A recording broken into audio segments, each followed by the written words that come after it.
Hello, operator. Can you please connect me with OTR Halloween Holidays? I don't want to miss this episode of the Bah Ghoulie Show. Tonight is the 4th anniversary of Lights Out. After 4 years of fantasy and imagination, chills and thrills, Lights Out celebrates by bringing to the microphone the internationally known actor whose name has become synonymous with the unusual and fantastic. The National Broadcasting Company takes pleasure in presenting Boris Karloff in the first of a special series of Lights Out broadcasts. Lights out, everybody.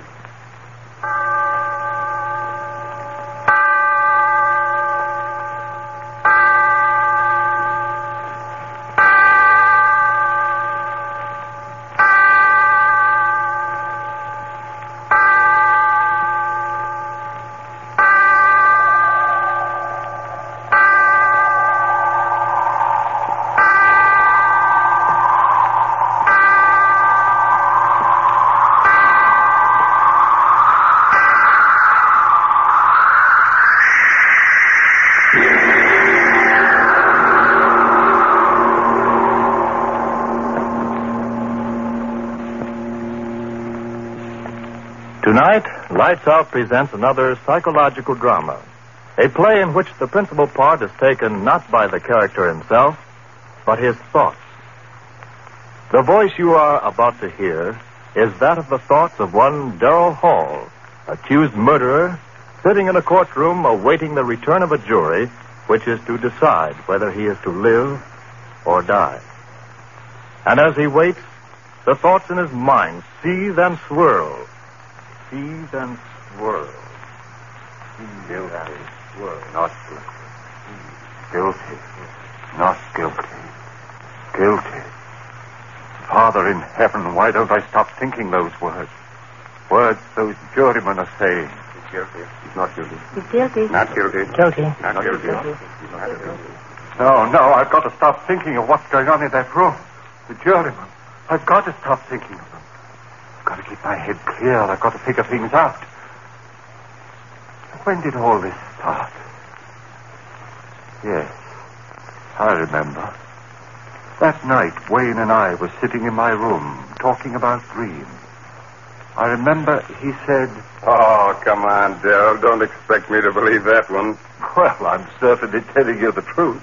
A fellow with your imagination wasting his time teaching biology to a bunch of co-ed nitwits. No, sir, you should be writing fiction.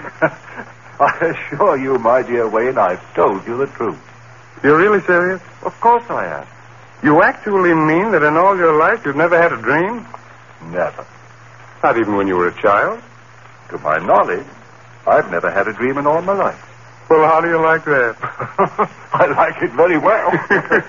I close my eyes, oblivion, and then I wake up.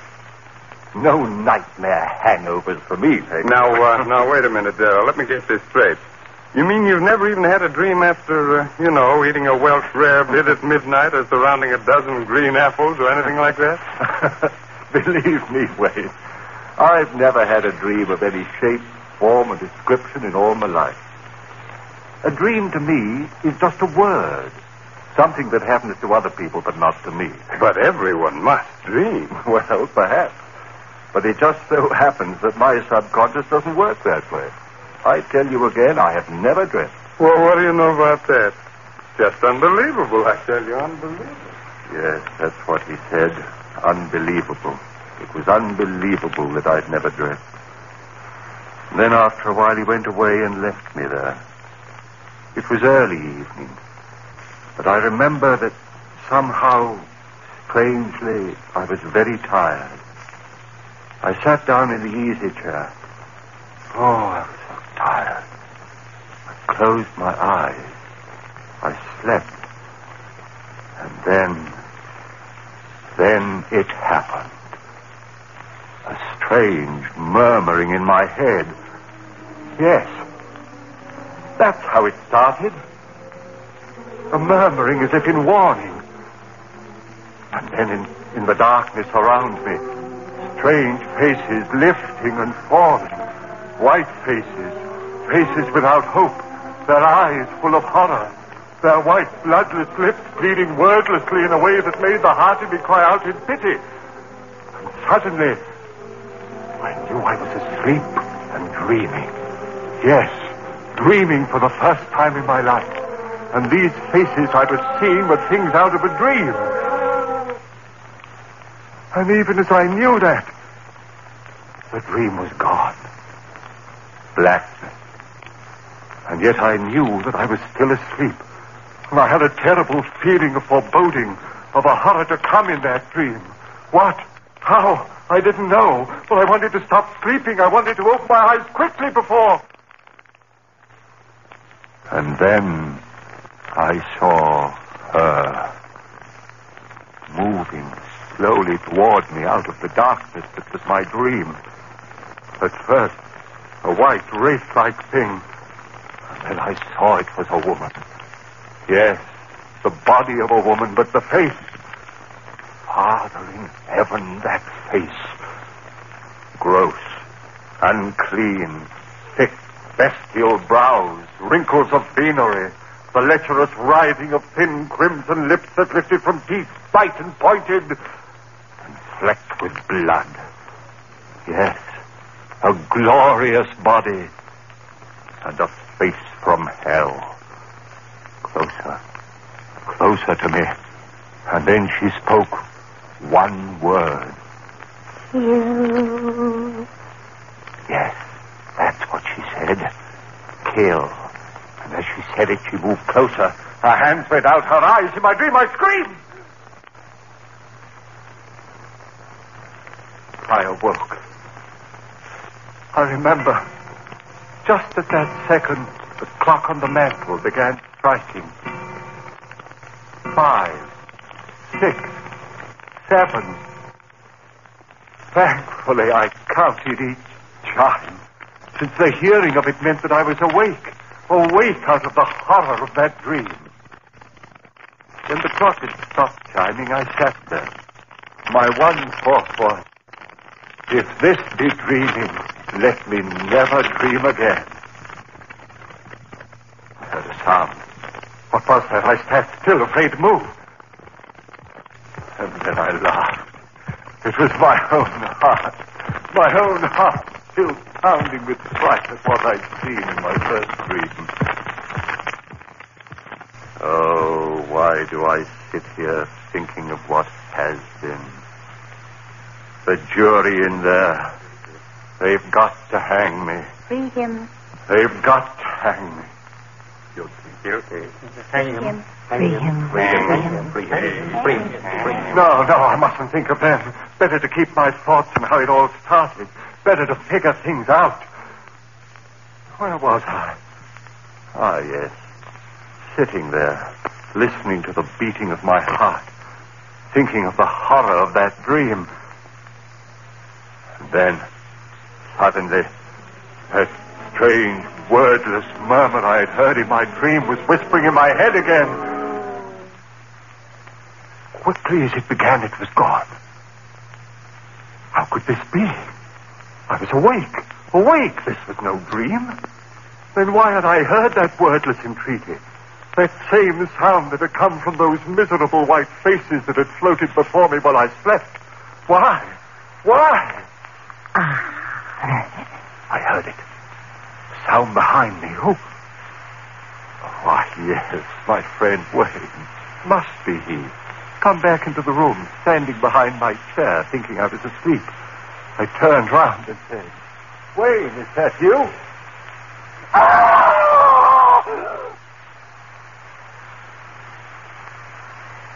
Yes, I screamed. I screamed so loudly there was blood in my throat. For it was she again. That woman out of my dream. But this wasn't a dream. She was standing there, I tell you. She was standing there close to me, looking at me. And those lips out of hell said that one word. You. I jumped to my feet. No one in the room, no one, I tell you. I remember standing there, my head reeling. Who was she? Where did she come from? But there was no one in the room. Had there been anyone there? I didn't sleep that night. But by morning, yes, by morning, I had it all figured out. 2 dreams. That's what it had been, and the second had been more vivid than the first. Why, of course. I'd never dreamed before, so of course my first dreams would seem reality. How easy it was to quiet the unrest in my mind. Easy to make oneself believe what one wants to believe. And yet, some measure of uncertainty remained with me. And Mary saw it in my face when I had dinner with her that night.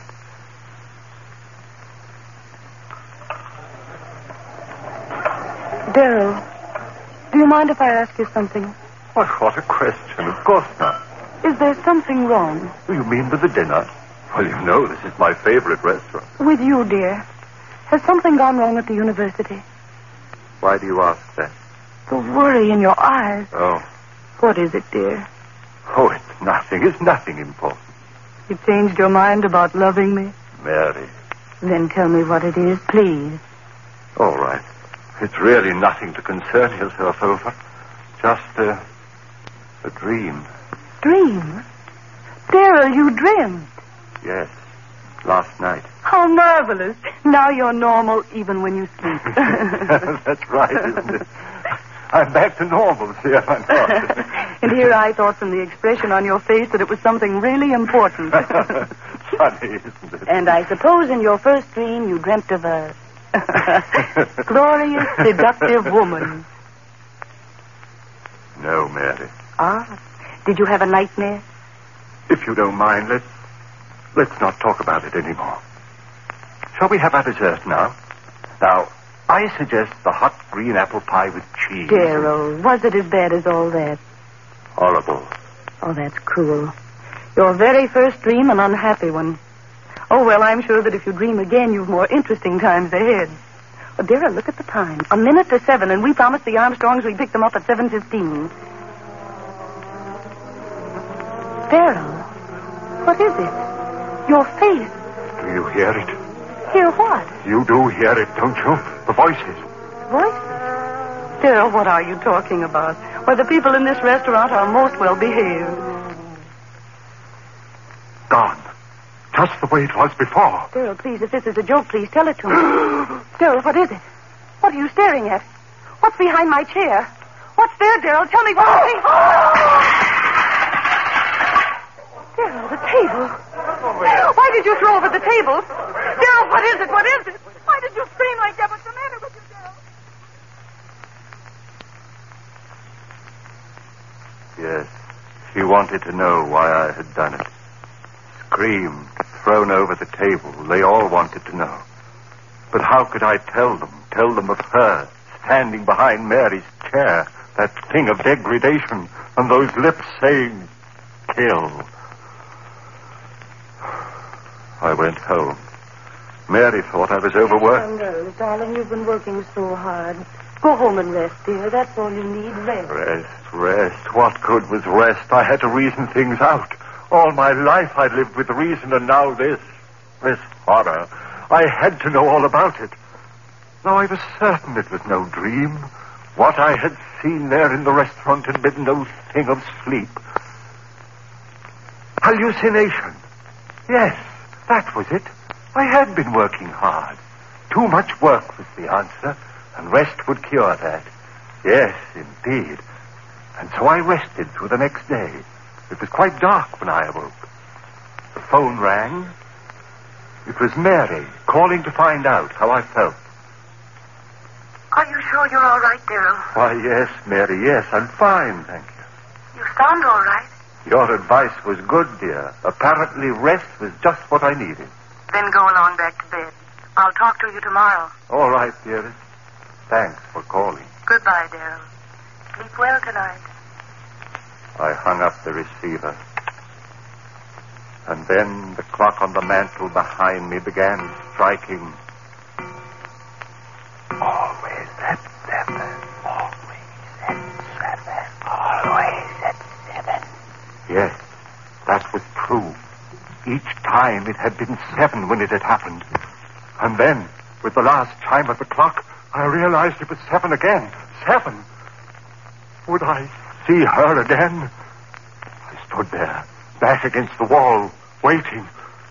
So quiet, I could hear the clock ticking away the seconds. Would it happen again, this hallucination of mine? I waited.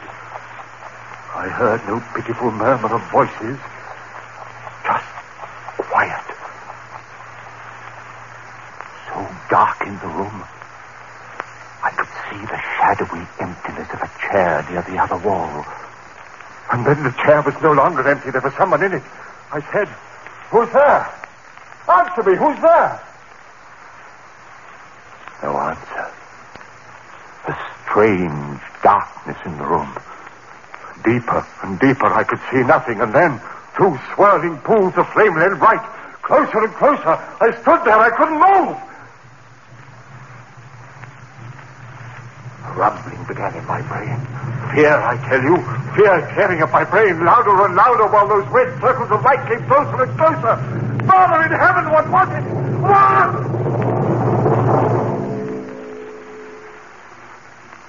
And then I knew. It was her eyes burning close into mine, into the brain of me, pounding one thought into me. Kill, kill, kill, kill. Why did she say that? Why? Kill whom? Why should I kill? Why should I kill? If I had known then.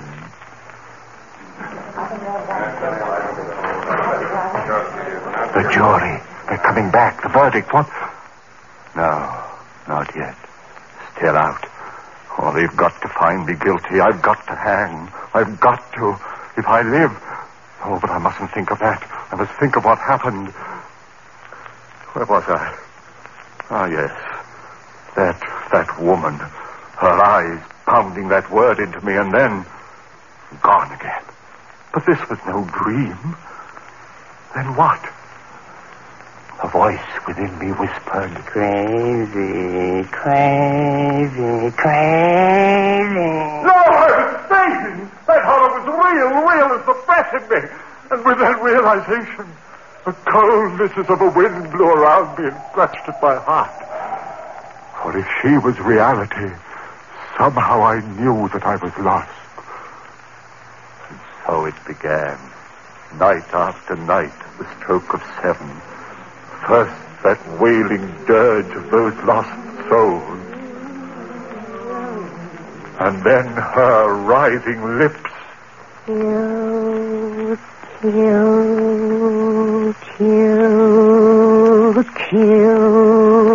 kill, kill, kill. Father in heaven, the words began pounding in my head so that even when she wasn't there, I heard them. I hid in my room. I didn't go out. People would see this madness that had come over me. I went nowhere. And soon I knew that they were talking of me. I tell you, I don't know what's come over Darrell. Hides in his rooms, won't even talk to me. Something's wrong there. And Mary. Please, Darrell, you've got to let me see you. This talking over the phone. Oh, darling, what's wrong? What's wrong? And night after night, the horror of... And the greater horror of... kill, kill, kill, kill, kill. Mary pleaded with me. Darrell, if you love me, please let me see you, talk to you. Come over to my house tonight. Oh, please, Darrell, perhaps I can help you. Please, darling, please. I didn't want to go, but I went that night. Perhaps she could help. Yes. Help me understand the madness of those wailing voices and drifting white faces. Understand the horror of that woman and that maddening word. Mary, so understanding, so gentle, she could help me clear my head of the madness. Oh, Darrell, you're here at last. Mary, help me. You will help me. Oh, Darrell, your face so white. Oh, Don't talk yet. Sit here and rest. I'm sane, Mary. Believe me, I'm sane. Of course, dearest. Of course you are. It's that madness outside of me, those white drifting faces moaning at me. Rest, darling. And that woman out of hell. Woman? Her eyes and lips telling me to...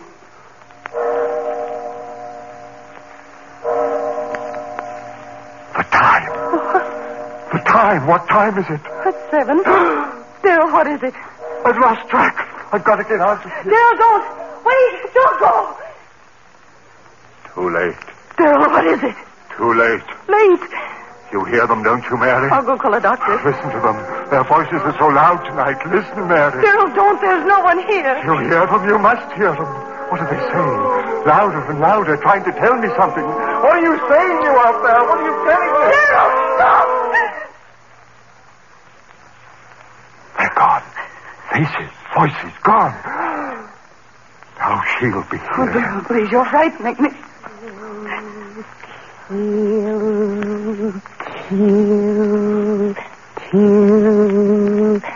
You hear her, Mary? You hear her? No, Daryl, please. Louder and louder and louder. I hear her. Sing out of heaven, go back, I tell you. Make her stop, Mary, make her stop. Stop it. She devil, you, what do you want of me? Stop it, stop it. I can't stand anymore.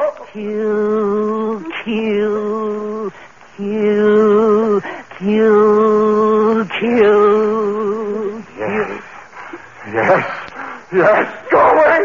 Go away, I'll kill. Daryl, don't! Oh, my neck. Choking me. Daryl, no. Kill.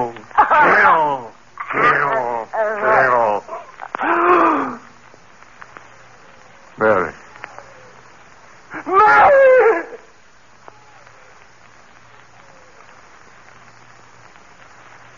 Yes. I had killed her. My sweet, gentle little Mary. Killed her with my own hand. I opened my hand. She fell to the floor. I went out into the street.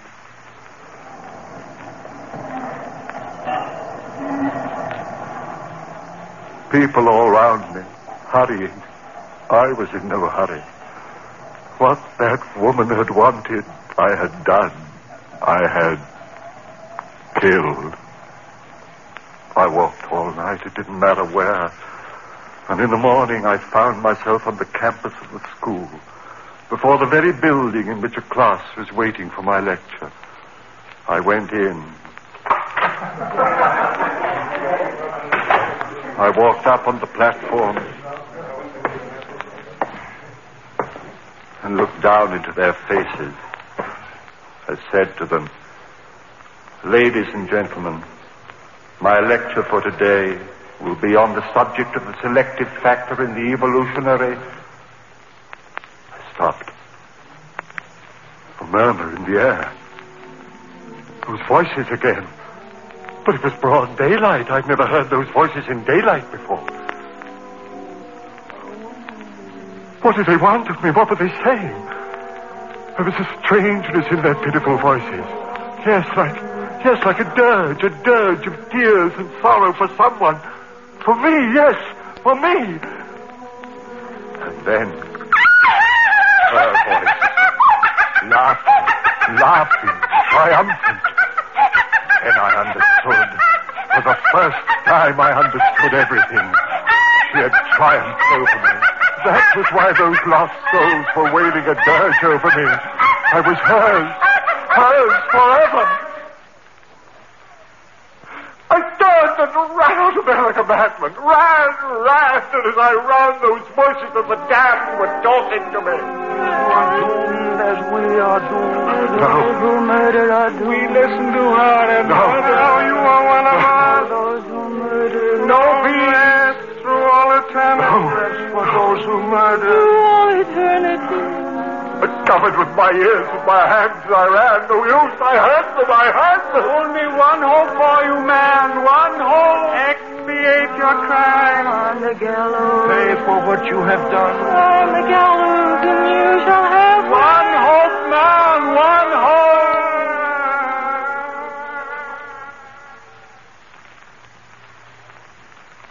So that was it. My one hope. If I paid society for my crime, she would fail. I would be free of her, that thing, that essence of evil, that siren who called men to murder so that their souls would be slaves to her for all eternity.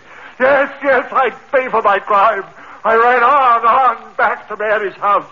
Yes, I'd failed gladly with my life to have the peace of the rest of oblivion.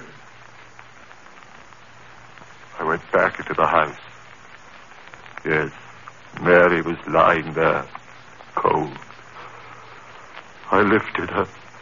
Those same hands that had crushed the life out of her lifted her and carried her out into the sun. My eyes were so filled with tears that I could hardly see where I walked. People began milling about me. He's got a woman in his arms. Well, where's he carrying her? She must have fainted. No, look, she's dead. What? Who killed her? Hey, mister, who killed her? I did. Who killed her? I killed her. With my own hands, I killed her. And please, I want to die for her.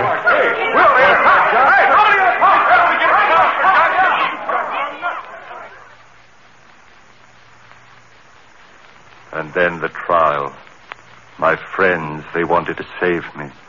Clever eternities, sanity commissions, and twists of the law.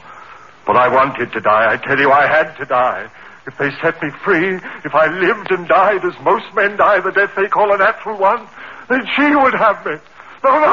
I want to hang by the neck until dead. I want that noose around my neck. The trap beneath my feet, the jailer pulls the switch. My feet dancing in air. The noose strangling me as my hands strangle Mary. Pay for my crime and I'll be free. Free of that horror with the writhing lips and blood-stained teeth.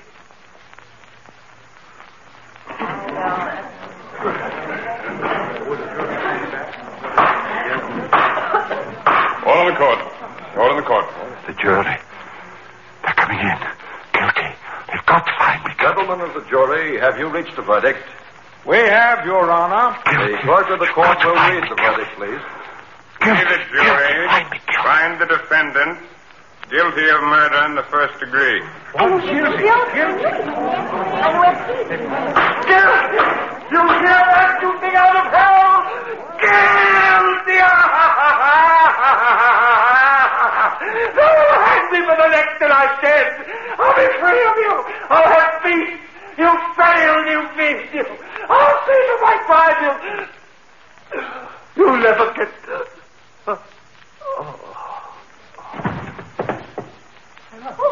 What's he? He's fainted. Hey, stand back, everybody. Doctor, right this way, doctor. Ambulance, call an ambulance. Stand back, please. It's no use. This man is dead. Heart attack. Hold it. Would you take a look at his face? Yeah. As if he was looking at the devil himself.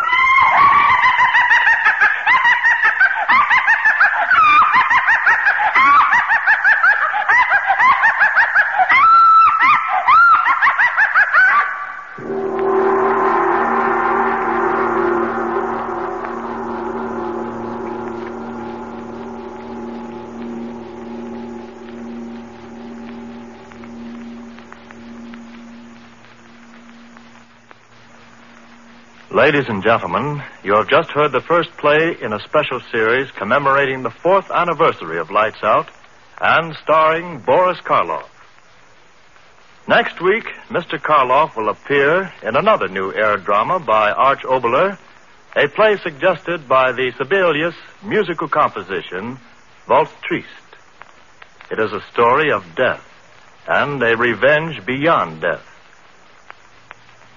Listen to Lights Out with Boris Karloff.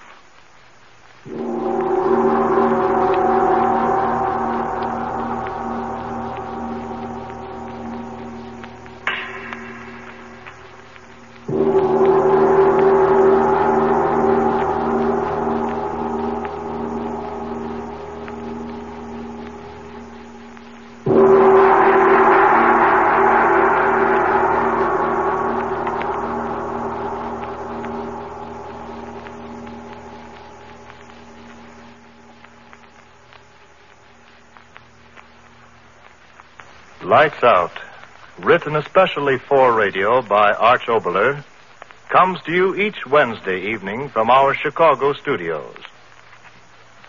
This is the National Broadcasting Company. It's intermission time at the Bah Ghoulie Show. Time to refresh yourself and visit our snack bar. Got a yen for some hot popcorn?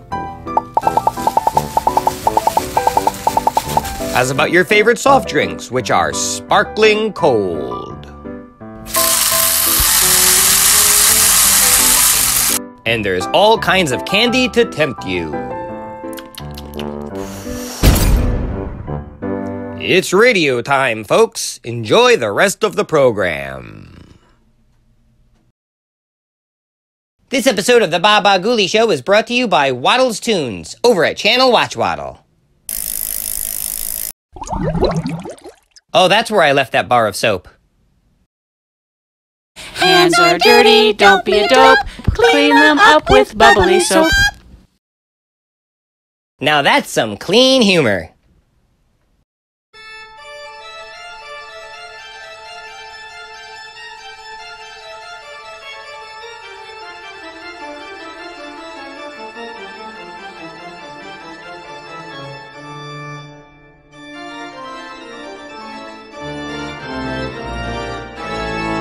Hope you're enjoying today's radio program. When it's done, be sure to check out our channel over at Watch Waddle. Enjoy some tunes with a nice cold soda.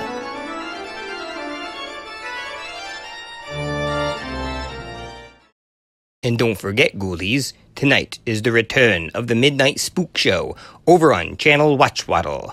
For tonight's movie, be sure to have the ghoul specs. Look through the red to see the ghouls, and the blue to not. And now, back to our show.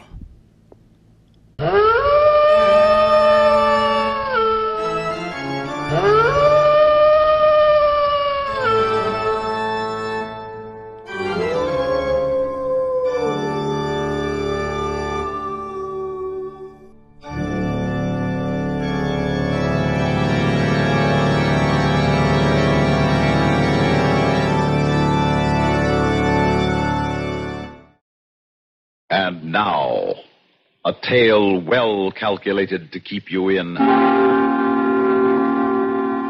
suspense.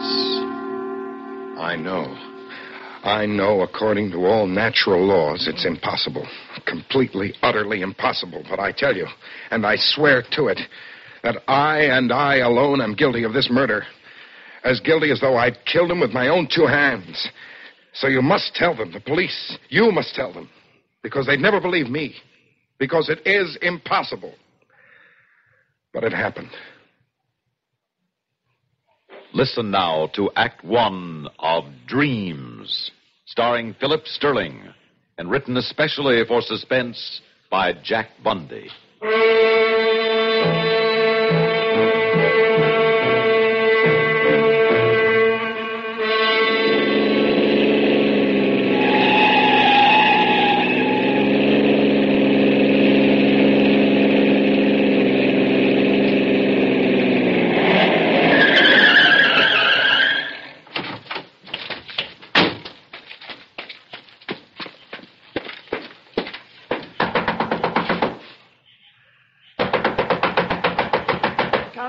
Coming. Yes? Dr. Harris. Yes? Yes, you are Dr. Harris. I know, because I saw you. I heard you make that speech last week at the Civic Auditorium about the supernatural and premonitions and telepathy and about dreams, Doctor, about dreams. Yes, and I should have told you about it then. I was a fool. I was such a fool not to. Tell me about what, young man? These dreams, these terrible dreams that I have that... Oh, if only I'd come to you before. Yes, well, who are you, young man? And please get hold of yourself. Now, well... I'm sorry, Doctor, I'm sorry. My name is Kingman. Robert Kingman. Yes? I live here in the village, and I work at Blake Electronics, and the police are letting me come in because I think you can help me. Well, I don't know. I'm not a medical doctor, Kingman. I'm only a student of the supernatural, extrasensory perception. Yes, and you know about dreams and premonitions and things. Well, that's why I've come to you. And listen, your speech, your lecture the other night, you You talked about dreams coming true. Now, I talked about the possibility of such things, yes. Oh, if I'd only talked to you then, there at your lecture, and told you about this, perhaps you could have helped me before it was too late. But I hope to heaven that even now you can help me. If you will, Dr. Harris. Well, perhaps you'd better come in. Thank you. Thank you. Right in here, Kingman. Thank you, sir. A little drink, perhaps, to calm your nerves. No. Just let me tell you about these terrible things that I've done. If I don't tell somebody, I'll go crazy. Oh, now, come on. Well, we can sit right down here. Thank you. Now. Like I said, it's these dreams of mine, these fantastic dreams I have. They've nearly driven me out of my mind. And you know why? Because they made a killer out of me. Do you understand, sir? I'm a murderer. I've murdered a man. Now, wait a minute, Mr. Kingman. Yes. If you have killed someone... And I have, Doctor. I've killed him. Then why do you come to me? The police are the ones you must go to. The police? Of course. But what would they do? What could they do? Don't you see, Doctor? They wouldn't understand. They wouldn't believe me. Nonetheless, my boy, if there actually has been a murder... Don't you see? It isn't as though I actually killed him with my own two hands, as though I actually struck him down. But I might as well have. Don't you see that? No, I'm afraid I don't. But it's true. I'm responsible. I'm wholly and totally responsible. No one else. But I can't tell the police about it. Look, Kingman... Don't you see? Because you know about such things, you can make them understand.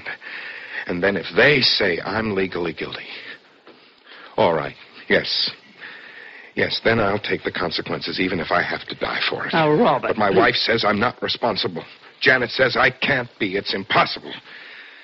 And yet, after all that happened, I don't know. I don't know what to do. Please, you've got to help me, Dr. Harris. Well, you can hardly expect me to help you until you calm down enough to start at the beginning and tell me just what this is all about. Now, so far, you've really told me nothing. I'm sorry, Doctor. I'm sorry. It's just that... Well, I'm sorry, but listen, please. Yes. It was only last month. One morning last month. My wife, Janet, and I were sitting having breakfast together.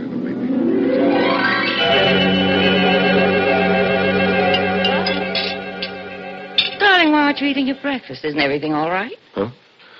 What? Oh, sure, of course it is, honey. Then why aren't you eating? The way you've been sitting there, staring into space. Something wrong, darling? Wrong? No, of course not, Janet. I guess I'm just not hungry this morning, that's all. Is it? Sure. That isn't true, dear. Something is wrong. Now, what is it, Bob? Janet, do you remember that funny dream I had about a week ago? You mean about my brother, Walter, falling down the steps and breaking his wrist? Yes. Well, I'd hardly call it funny. I know, because that's exactly what happened to him the very next day. I dreamed it, and then it happened. Uh-huh. It was a real strange coincidence. Only it wasn't. It wasn't coincidence, Janet. But it must have been. No, dear. Had I ever before told you about a dream of mine? No, I guess not. Honey, that was the first dream I'd had since I was just a little kid. When I was a kid, I had dreams all the time that came true, like the one about Joey Prentice, the boy next door, just before he drowned in Parvin's Pond. Like the one of my father before he died. I dreamed only when something like that was going to happen. Even so, darling. Don't you see, Janet, the one about your brother was far more than just a dream. It was a definite premonition. Well, maybe it was, and probably it wasn't. Anyhow, you and I know better than to believe in premonitions. So just forget it, dear, and eat this nice breakfast I've fixed for you. No. It's not that easy, I'm afraid. Why not? Last night, dear, I had another dream. And if it comes true... Oh, now, honey, don't sit there and tell me you've actually lost your appetite just because of a dream you had. Yes. But, darling, that's silly. Unless it was a horrible nightmare. No, it wasn't a nightmare. But the dream was all so clear. I had a fight with Stanley Bolton. Bolton? Yes. He's not only head of research, but a vice president, too. And the one man who could block the promotion promised me by Mr. Blake. Oh. Yes. But just a dream, dear. That promotion means everything to me, Janet. To both of us. Of course it does. You've worked for it, and you've earned it. But surely something you happen to dream about isn't going to keep you from getting it. I wonder. Well, just stop wondering right this minute, Robert Kingman, and eat your breakfast. It is kind of silly, you know, isn't it? Really, if you take the time. Well, I certainly hope your wife was right, but go on, Kingman. Doctor, at the office that day, I watched my step every minute to make sure that nothing could possibly go wrong. And I carefully avoided Mr. Bolton. But then as the day wore on and nothing out of the way happened, well, I began to breathe more easily and decided I'd worried about nothing at all. But a few minutes after 5, as I finished things up for the day... I'll have this finished for you in just a second, Mr. Kingman. Oh, good, Miss Rackard. You might as well run along home. There now. Here you are. Oh, fine. Let's see. If you'll sign it, I'll have the envelope all ready, and I'll mail it on the way out. Mm-hmm. Here you are. Thank you. Well, good night, Mr. Kingman. Good night, Miss Rackard. Out of my way, Rackard. Excuse me. All right now, Kingman. Yes, Mr. Bolton. Why haven't I received the foreign sales records for last month? Well, today is only the 8th, Mr. Bolton, and we don't usually put together these reports until Today is only the 8th. Well, how nice of you to tell me. But, Kingman, if Scoville is to take those records with him to the Toronto office tomorrow, he's got to have them immediately and in perfect order. Scoville? Toronto? I didn't know anything about it. You didn't know.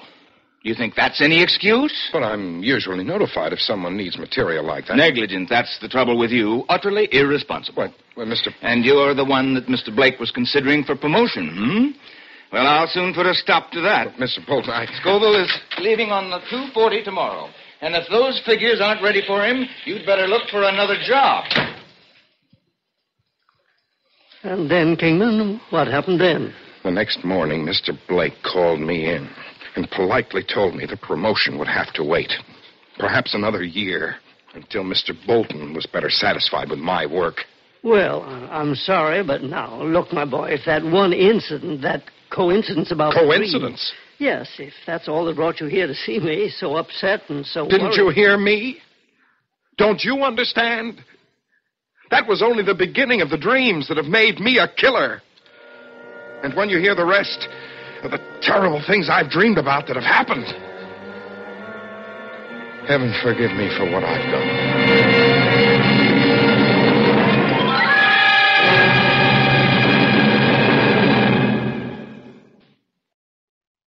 In a moment, we'll return for Act 2 of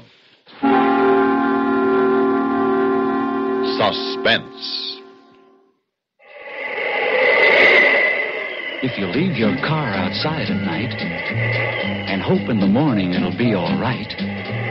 If your car's in a garage that has no heat, you want antifreeze protection that's real complete. Don't ask for trouble. Ask for DuPont Xerox Antifreeze. For dependable protection against sudden drops in temperature all winter long, use DuPont Xerox Antifreeze. Even during a warm spell, Xerox won't boil away. It outlasts winter. And to guard against damaging rust and corrosion, Xerox has MR8 Rust Inhibitor, an exclusive DuPont development that protects all engine metals, including aluminum. So for safe, dependable protection, do as millions of motorists have done for over 20 years. Ask for Xerox Antifreeze. It's made by DuPont. Remember, for cars left out at night or in unheated garages. Don't ask for trouble. Ask for DuPont Xerox Antifreeze. You had more of these so-called premonitory dreams then? Yes, Doctor. Because I wanted to. Because I wanted to get even. I'd banked a lot on that promotion. Now I'd lost any chance for it thanks to Mr. Bolton. I knew it wasn't right, but I couldn't help hating him almost viciously. And I couldn't get him or my hatred for him or what he'd done to us. I couldn't get it out of my mind. I couldn't get him out of my mind. And then a few nights later, I dreamed about him again. It was a weird, a crazy, a fantastic sort of dream. Well, what do you want with me, Kingman? What do you want? And why do you have me penned up in this place? Like a jail, isn't it, Mr. Bolton? These high walls of heavy concrete blocks. Well? I built this place myself, Mr. Bolton, just for you. There's no door, no windows, there's no way out for you. You can't get away from me.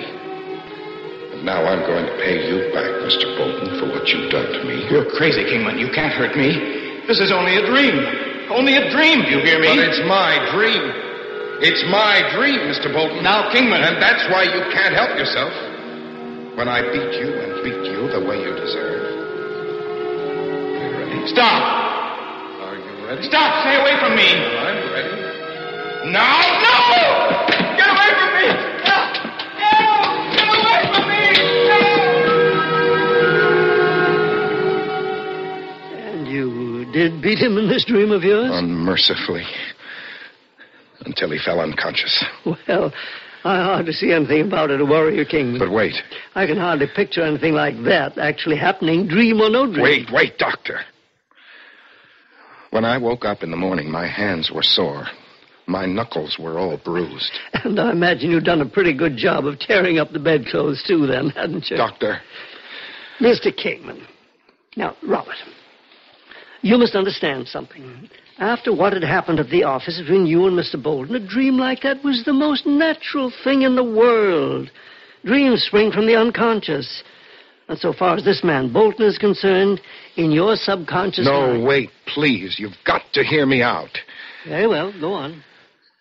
When I got to the office the next morning, everybody was commiserating with Mr. Bolton because of the terrible bumps and bruises all over his head. Really? Well, and how did he explain them? He said that he'd fallen out of his bed during the night. But with all those bruises, he'd have to have fallen out 12 times. And then when he saw me, Doctor, it was just as though he knew. It was just as though he knew that I had somehow made it happen to him. And from that point on, he never let up on me. Day after day, everything I did was wrong. Now, wait a minute. No, Doctor. I began to hate him more bitterly than anything or any person I'd ever hated before. It became an obsession I couldn't shake off. And then suddenly it dawned on me. All my dreams had come true. And that meant my dreams would come true. Whatever I dreamed would have to come true. So from that moment on, I knew what I had to do. I knew that I would never have any peace until I dreamed about, and therefore brought about, the death of Stanley Bolton.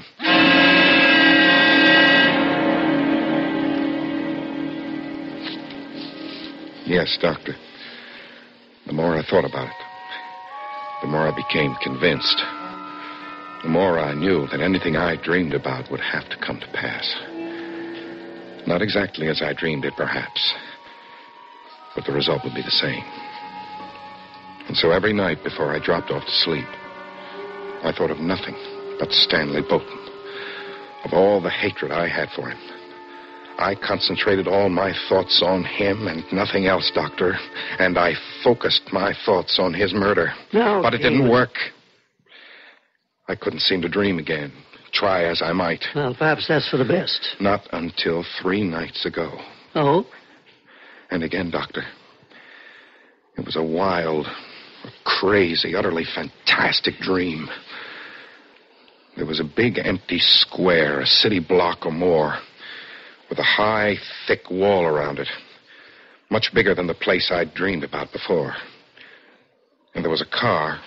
A sports car, a sort of racing car, a very fast one, driving around in this place as though it were hunting for something.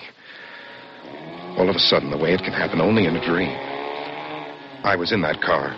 I was driving it. I was hunting for something, or someone, frantically.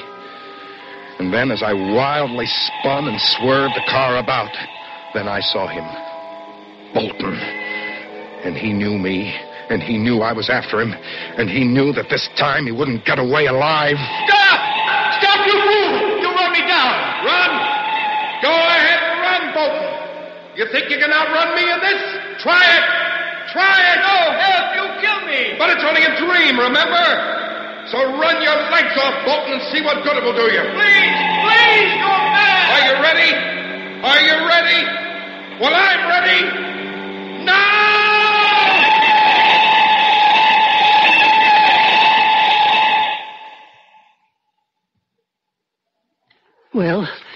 Well, Kingman?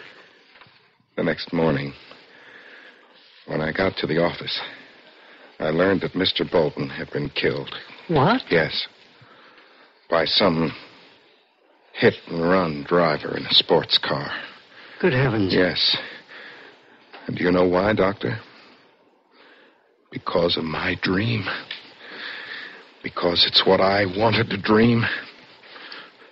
So I'm guilty of Stanley Bolton's murder. No, you aren't. You had nothing to do with the car that ran him down. Of course I didn't, but I'm still to blame. How can you be? Because I am. Because now I have proof that I am. Proof? Yes.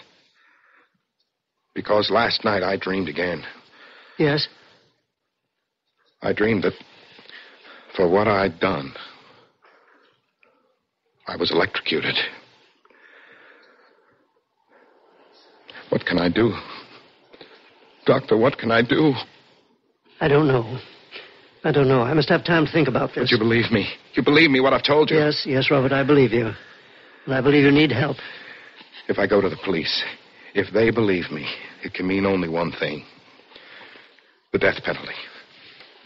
Electrocution. Now, Robert, listen to me. You may feel any way you wish about this whole gruesome affair. And because of the strain it's imposed on you, I can understand why you're so upset about it.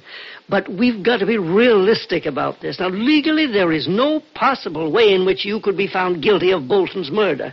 So first, we have to think about you, about how to ease your mind, your conscience of this... Oh, wait now. What? Of course, I should have thought of him when you came here.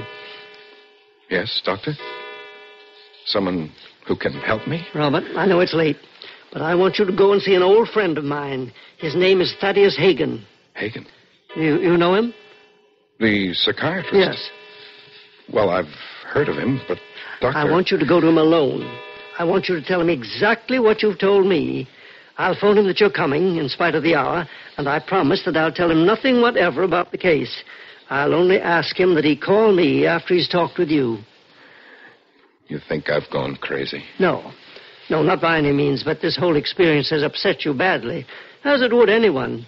And the most important thing at the moment is to get you back into the frame of mind where you can face this thing with your fullest capacity for sound judgment. Because you must work this out for yourself, Robert, but not in your present state of mind.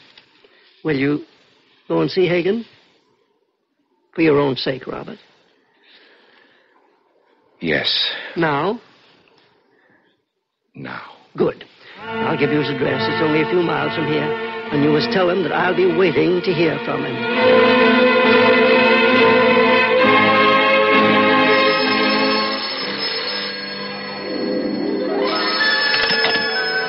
Dr. Harris speaking. Harris, this is Thaddeus Hagen. Hagen, oh, yes, but I'm surprised to hear from you so soon. Harris, that young man you said you were sending out here to see me? Yes.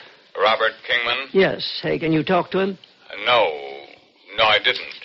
Oh, but why not? Because a terrible thing has happened. Well, what is it, man? What is it? Harris, the new high-tension power line the electric company strung across my property. Oh. 22,000 volts. Hagen. Yes. One of those lines broke. It fell across my front walk, and there in the darkness, he couldn't see it. He stumbled into it. Good Lord. He was killed immediately, Harris. Electrocuted.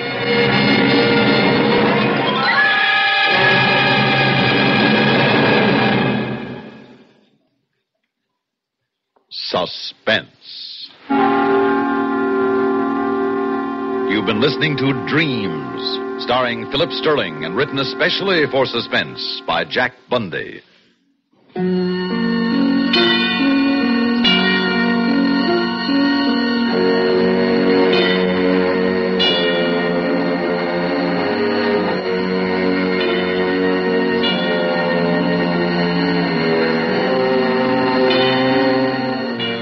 Suspense is produced and directed by Bruno Zerato Jr., music supervision by Ethel Huber. Heard in tonight's story were Edgar Staley as Dr. Harris, Connie Lemke as Janet, Richard Kendrick as Mr. Bolton, Raymond Edward Johnson as Thaddeus Hagen, and Barbara Cassar as the girl. Listen again next week when we return with Seeds of Disaster, written by David Hill. Another tale well calculated to keep you in suspense. Carelessness causes forest fires. Only you can prevent them. This is the CBS Radio Network. It's intermission time at the Bah Ghoulie Show. Time to refresh yourself and visit our snack bar. Got a yen for some hot popcorn? How's about your favorite soft drinks, which are sparkling cold? And there's all kinds of candy to tempt you. It's radio time, folks. Enjoy the rest of the program. Hey everyone, Waddle from Watch Waddle here. Hope you're all enjoying today's radio show. And don't forget to check out some of Watch Waddle's tunes. So round, so firm, so fully packed with hits. Screwy Forest's Watch Waddle cartoons. Available on Channel Watch Waddle. And don't forget, Ghoulies, tonight is the return of the Midnight Spook Show over on Channel Watch Waddle. For tonight's movie, be sure to have the ghoul specs. Look through the red to see the ghouls, and the blue to not. And now, back to our show.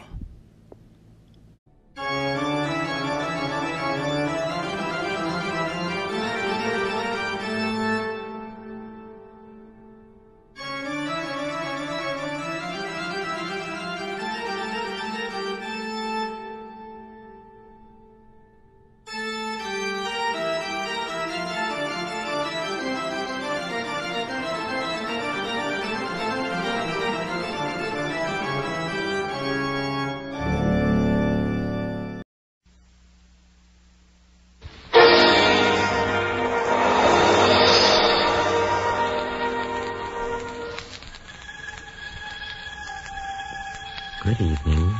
This is Peter Lorre. Hey, did you ever have a nightmare?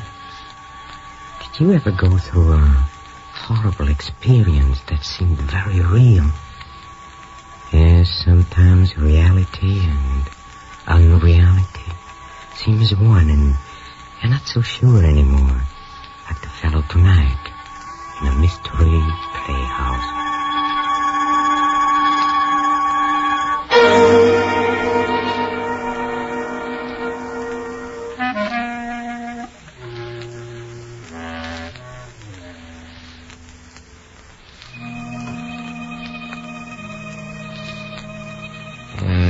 Yes, tonight we are going to have a nightmare.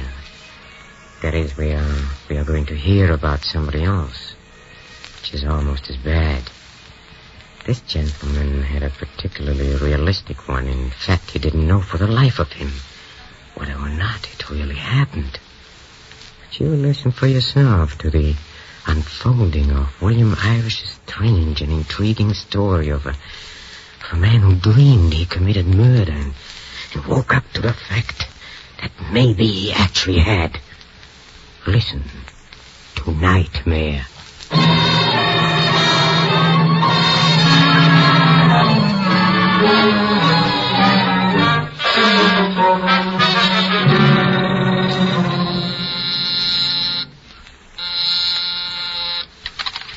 Dodge, Homicide Division. Clip, this is Vince. Oh, hello, kid. What's on your mind? Clip, I've got to see you now, as soon as possible. Look, kid, I'm working. What's so important you can't tell it on the phone? Clip, I think I killed a man last night. I don't know whether I dreamed it or it actually happened. That's why I've got to see you. You killed somebody? I can't believe it. Not you, Vince. Well, listen, meet me in the office in 15 minutes. Whatever you do, don't tell anybody else about this.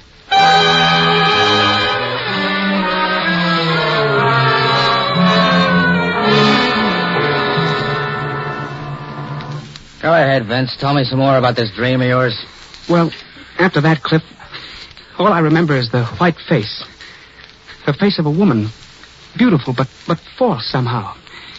You see, we were in a room with nothing but doors. 8 doors, frame to frame, with no wall space between.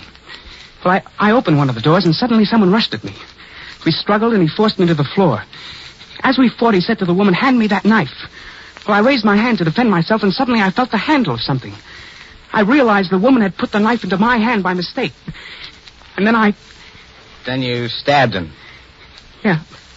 Then I stabbed him. Well, after that, the woman disappeared, and I felt I had to hide the body. Well, behind one of the 8 doors, there was a closet. I propped the body inside, and I locked the door. Then I went out of the house. It's horrible. I can't get it out of my mind. But what makes you think any of this actually happened? It's an unpleasant dream, sure, but it's not unusual. Lots of people dream they killed someone. But when you dream, do you wake up with big scratches on your wrist like this one? What are you asking me to believe? You got up in your sleep and you killed somebody? That scratch on your wrist proves nothing. I admit that, but then when I got out of bed this morning, I found this button. Now, wait a minute. You're not going to tell me that button came off in your hand while you were wrestling with that guy in the dream. That's the way it happened. That I refuse to believe. It came off your shirt. I could never afford pearl buttons. You know that. Not real pearl. Now, listen to me, Vince. I don't want to hear any more of this. If I weren't your brother-in-law, I'd lock you up and call a psychiatrist. How do you think all this makes me feel? Cliff, if it wasn't for the key, I could forget the whole thing. Key? What key? I suppose it's something else from your dream. Now, stop it, Vince. I don't want to hear any more. That's right. Go ahead. Get sore. But no matter how angry you get, it doesn't destroy the reality of this key. Look at it. You never see a key like this these days. It's fretted, it's full of scroll work made of brass, old-fashioned, but nevertheless real. And in the dream, if it was a dream, that's the key I used to lock the body in the closet. What's there left to think? Only this. There's somewhere there's a door that this key belongs to. And behind that door, there's a dead man, and I don't know where. My Lord, I don't know where. Or who he is, nor how and why it happened. Now, look, kid. It's just one of those cockeyed dreams that happen to people, that's all. But if it'll make you feel any better, you can go in the teletype room and watch the reports, Vince. Every crime committed in this state is reported on those machines. Maybe you can identify yourself with some criminal and get this thing off your chest. I'll join you later.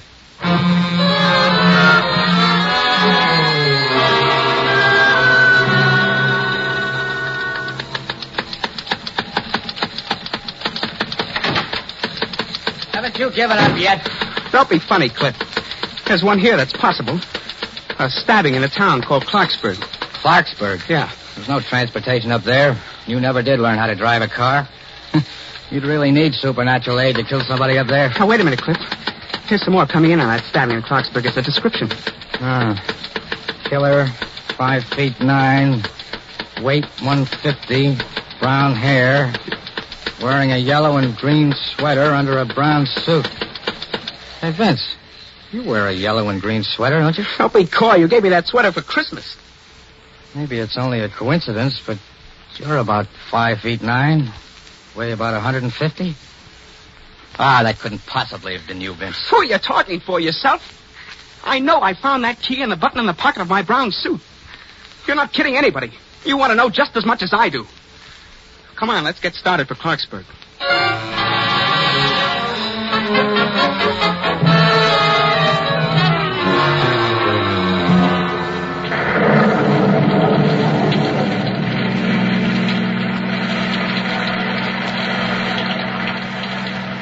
Lousy rain. Must be a cloud burst. I can't see a thing. This windshield wiper's broken. Cliff, do you know where we are? We've been lost for the past 5 minutes. I don't even remember how we got on this road. Well, I'm going to roll down the window. Getting wet's better than crashing into something. Hey, Cliff. Yeah? Take the next road to the left. That'll get us to Clarksburg. How do you know it'll get us to Clarksburg? I thought you said you'd never been out this way before. Well, I don't know how I know. All of a sudden, everything looks familiar to me, as if I'd been over this same road before. I just know you've got to turn left at the next road.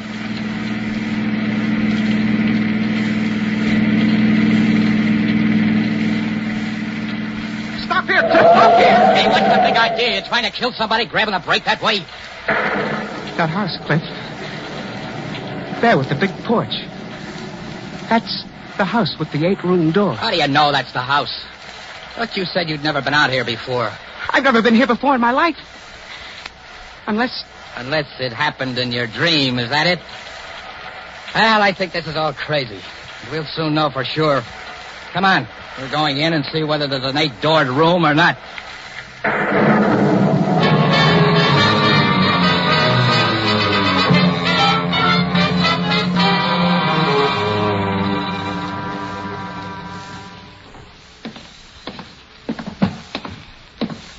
Funny, the front door wasn't locked, Cliff. Never mind that. How do you know the 8-doored room is upstairs? I just know, that's all. Cliff, I think it's this room right here. This is it. This is the place, all right. Count them. 1, 2, 3, 4, 5. 8 doors. Where's that key? It's right here in my pocket.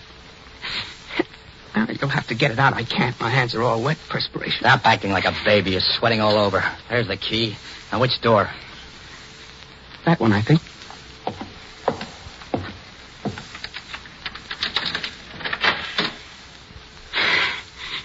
There's nothing there. Not now, there isn't. But there was something there. What? Look. There's blood on the wall. Oh, Lord. Now do you believe me? Now do you understand that I wasn't joking when I told you about my dreams? Sure, I believe you. I believe you dreamed you killed somebody and stuffed them in the closet there. I believe you never saw this place before. That you intuitively knew which road to take and which house to come to. What do you take me for, a dope? I wasn't lying to you, Cliff. Honest, I wasn't lying. You came to me for help, didn't you? But you didn't have guts enough to come clean to say, Cliff, I went out to a place last night and killed a guy for such and such a reason. No, you cook up a dream trying to take advantage of me because I'm married to your sister. No, Cliff. Abusing my gullibility because I like you. Making a fool out of me. Cliff, I wasn't lying to you. Everything happened just as I told you it did. How I happen to know this house was here, I don't remember. You've got to believe me. Shut up. Cliff. The dream's over now and baby's awake. You're going to start all over from scratch, you and me. I'm going to get the facts out of you. Please, Cliff, let go of my shoulder. You're hurting me. What were you doing here last night? I never was here before. I never saw it until I came here with you. Don't lie. Every time you lie, you're going to get something like this. Oh, please, Cliff, I'm half crazy already without you beating me. Who was the guy you did it to? What was his name? I tell you, I don't know. I don't know. Hey, you going to answer me, Vince? I can't. You're asking me things I can't answer. Who was the guy? Why did you kill him? I've handled close-mouthed guys before. You're going to tell me if I have to slap it out of you. Right in this spot where you killed somebody else. Cliff, please don't hit me again. What was that? It sounded like a door slam. Then there's somebody else in this house. Which door did we come in? I don't know. One of the 8. All right, you guys, we've got you covered. Back up against that door there. One false move and I'll drop you.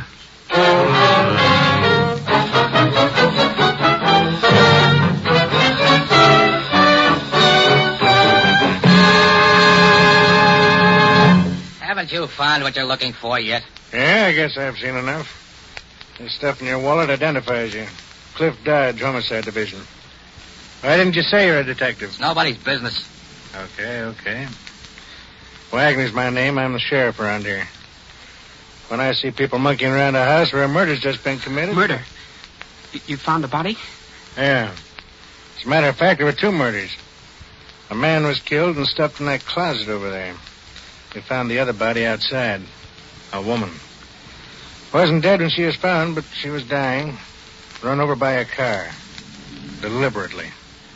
The car was run back and forth over her body. She said a few things before she died. Told us all about the other body in the closet. And gave us a pretty good description of the killer. She said the same person murdered the man in the closet and deliberately ran over her body with a car? No, but what else is there to conclude? Poor Mrs. Fleming. She owned this house, expected her husband home from South America tonight. She was a flirt, but even so, a very charming woman. You don't happen to have a picture of this woman, this Mrs. Fleming, do you? There's one in the next room. That door behind you. Open the door, Vince. I can't, Cliff, I can't. Open the door. Please, Cliff. Open the door.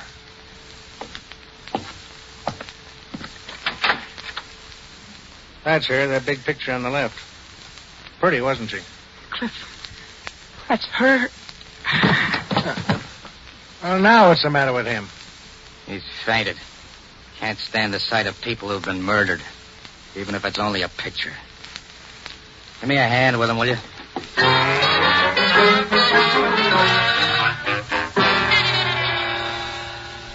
There. Now, do you feel any better, kid? Yeah, I feel all right. Cliff, that picture, it was the same woman. The woman from the dream. Also, the woman who was run over and over with an automobile. But I can't drive, Cliff. You know I can't drive. Yeah, if it hadn't been for that, I'd have turned you over to Wagner for murder. Did the sheriff leave? Yeah, he left. But I still don't believe that stuff about a dream. Are you sure you didn't leave something out, some small detail? No. I told you everything, Cliff. I was tired. I went to bed early. I fell asleep. That is right after Mr. Berg closed my door. Berg? You didn't mention any Mr. Berg before. Well, he moved into our rooming house about a month ago. Why did he come into your room? Well, the lights went on a blink. I remember he was carrying a candle. How was Berg holding that candle? Well, the flame was right in front of his eyes. I remember staring at it. I was very tired, Cliff. I don't remember everything. And Berg, he said you're very tired, didn't he? Yeah. Yeah, now that you mention it, he did say that. Good. Now, have you ever seen this picture? No. No, but the man looks familiar. Say, that looks like Berg. I never saw him so well dressed, but that's Berg, all right. I found this picture in this room. Here? In this room? You found Berg's... What are you driving at? Sense, reason, logic, sanity. The man you identify as Berg also happens to be Mr. Fleming, the husband of the woman who was killed last night. Berg is Fleming and Fleming is Berg? Now I'm really going out of my mind. It's simple to a flatfoot. I figure that Fleming pretended he went to South America. He took a room in your rooming house under the name of Berg. And tonight he's pretending to return from South America. At least Wagner said he's expected. And last night Fleming came back here and murdered his wife? But who killed the other one? The man? You did. But you didn't know you were doing it. Oh, I did kill someone after all. I am a murderer. I still don't understand how it happened. All right, kid, relax. Because we're going to find out tonight. Find out? Right. Now, if Fleming comes home, as his wife expected him to do, you're going to be waiting in this room for him. Waiting with a gun. That won't do any good. It might after you've learned a few answers.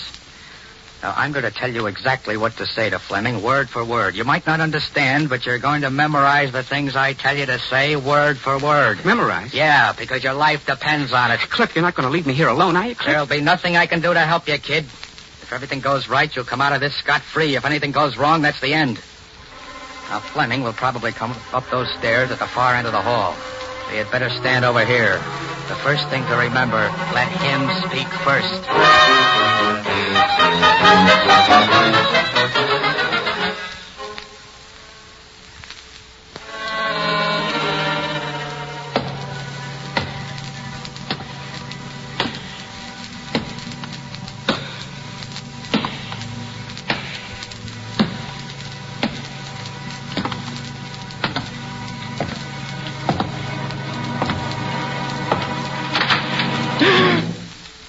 How did you get here? You showed me the way, didn't you? You remembered coming here? You're lying. Who brought you here? Who came with you? Just this gun. That's impossible. You had the look, the typical look. And why did you do everything you were told to do? I wanted to see where it was all leading. I thought there might be some good in it for me later. You purposely pretended? You mean you went ahead and consciously killed? I figured you'd pay off heavy afterwards to keep me quiet. I found your wife and her lover just as you said I would. It was easy. I should have known my control wasn't perfect when I saw my wife come running out of the house. She saw my car, came toward me. I waited, then gave it the gas. I killed the man and you killed your wife. You wanted them both dead, didn't you? Yes, but I didn't want to have to kill her myself. I loved her, but I hated her. She said I was too old for her. That's what I wanted to hear. What? That's it, to hear you convict yourself. What did you... I was lying to you. Your control was perfect. You hypnotized me easily. I guess I've got a weak will or something. Well, then what did you... I was lying to you. I was hypnotized, all right. I happened to see your picture here in the house. I recognized you as Berg. And now I can't clear myself before the law ever. And you're going to pay for doing that to me now. Now, wait a minute. Don't do that. Don't shoot. Now, look. Here, I have a watch. See it? Solid gold inset with diamonds and rubies. It's worth $20,000. It's yours if you'll let me go. Stop dangling it that way. What are you trying to do? Now, listen to me. Give me another minute. A minute by the watch. Stay where you are. Now, don't move. You don't want to shoot, do you, my friend? You wouldn't want to smash this beautiful, lustrous watch. A golden, shining little timepiece.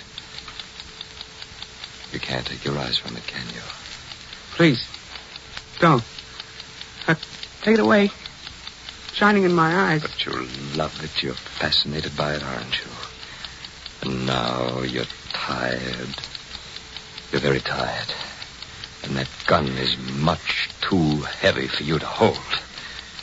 Just drop the gun to the floor, and it won't be so heavy anymore. Just drop the gun. Drop gun. My control is perfect. Here, take this notebook and this pencil. Take notebook, pencil. Right as I dictate. I am wanted for the murder of 2 people at the Fleming house. I wanted to murder 2 people at Fleming house. They are bound to get me, so I take this way out. They are bound to get me. Take way out. Sign your name. There. Now give me the notebook and the pencil. Now pick up your gun again. Hurry. That's it. Now put the barrel of the gun in your mouth. Put the barrel of the gun in your mouth. Good. Now pull the trigger. Pull the trigger.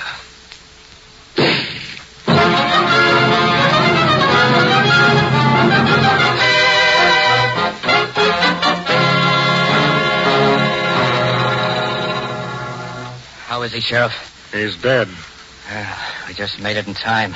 I didn't think he'd try anything like that. Vince. Vince, come out of it, boy. I'm all right. It's just that everything's hazy. Fleming really threw a trance on you. You were just going to blow your own head off when I plugged Fleming. Had to.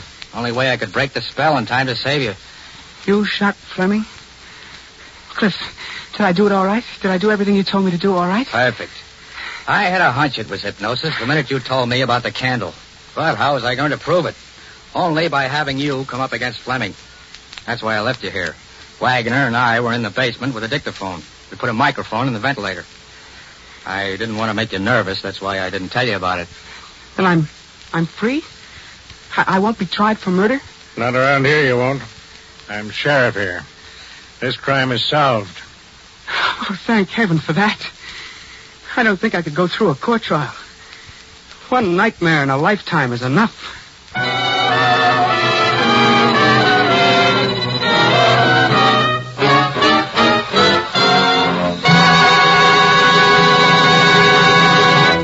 That, my friends, was Nightmare. Tonight's performance in the Mystery Playhouse. And now, for heaven's sake, let's get off that nightmare. Let's walk down to the green room, huh? For a gander at what sweetness and light is in store for you next time. Always sweet, always light. You know it. Our players are rehearsing there, so follow me, please. Come. Come.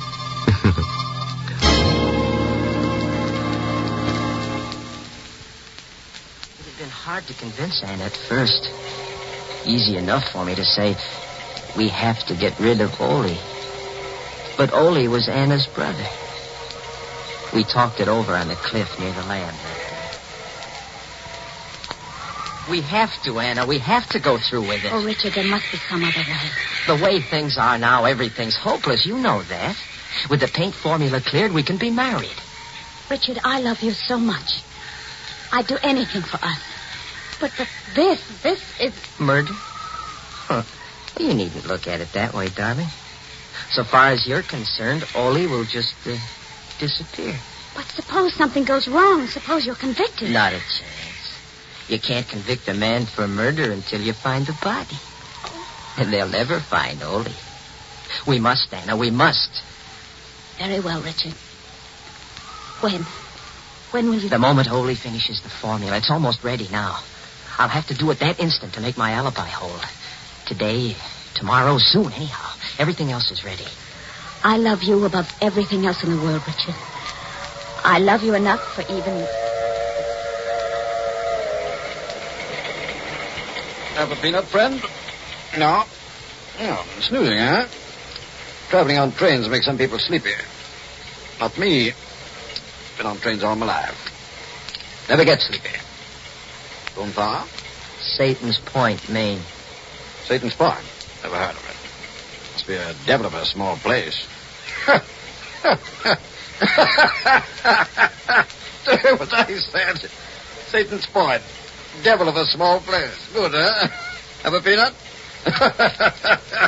Devil of a place. Devil of a place. Devil of a place.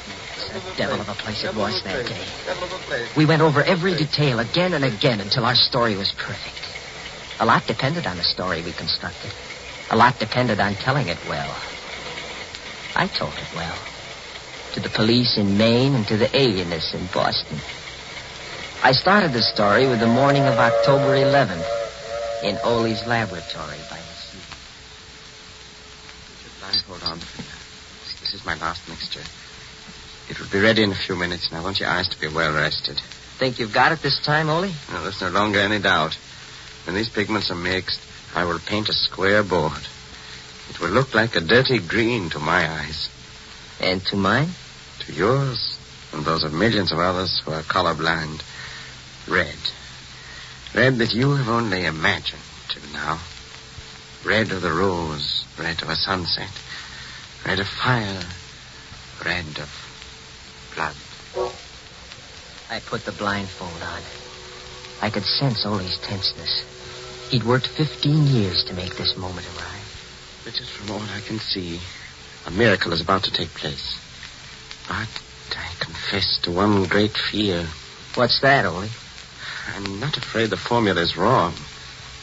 I'm afraid for you. For me? Yes. I have to warn you, Richard. I don't know. No one knows what mental reaction takes place when a person who's never seen color before suddenly does. You mean that I could be affected? You could be. You see, red excites even normal people. It vibrates in the brain. With you... Let's have a look, Ole. Now, Richard, when you take the blindfold off, look straight ahead of you. The board is right before your eyes. Look, Richard, and when you do, start talking right away. I want your immediate reaction. Okay, here goes. Look. See, Richard. Look at red. Look. Say something. Talk, Richard, talk. Say something I couldn't. It's hard enough to recall the little that I do. I was staring straight ahead of me at a square board. Nothing happened for a brief instant. And then I caught my breath sharply. My eyes dried. They burned. I closed them, but the patch of exquisite color seared my brain. A single hot, flashing stab of pain pierced my head. And then I felt a surging power, a physical power grip me. Talk. And Ole's voice reached me, jabbed at me. My whole being seemed to focus on his voice. I had to choke it off. I dazedly recall reaching for him across something and finding his throat. And then nothing more. Nothing but the breaking of glass and a sensation of violent action. Motion and action that lasted long after the voice stopped.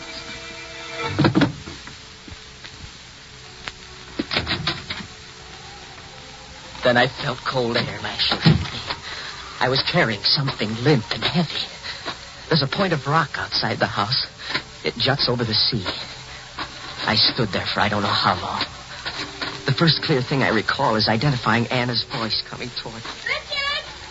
Richard! Darling, what are you doing? Richard! Your hands! There's blood. Something died in me. I sank to the ground, moaning. Anna, I'm afraid. I'm afraid. What do you suppose all this is, huh? Sounds like somebody got themselves murdered, doesn't it? Well, that was an appetizer for our next mystery entree.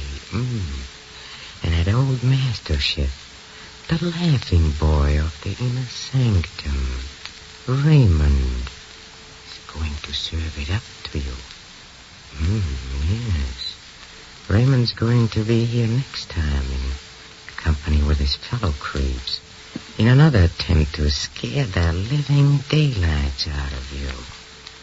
So why not humor the old creep and be around when we open the squeaking door of the inner sanctum? This is Peter Lorre closing the doors of the Mystery Playhouse. Good night. Sleep tight.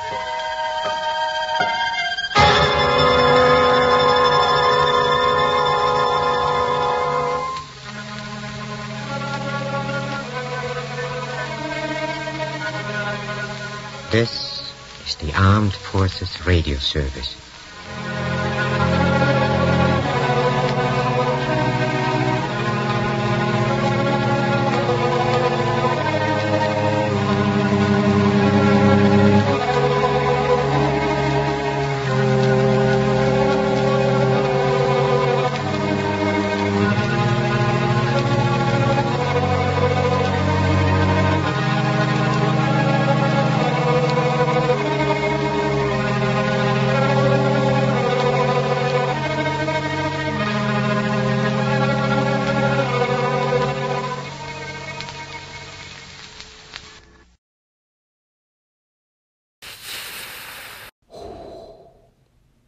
Thank you, OTR Halloween Holidays, for another great Bah Ghoulie Horror Show.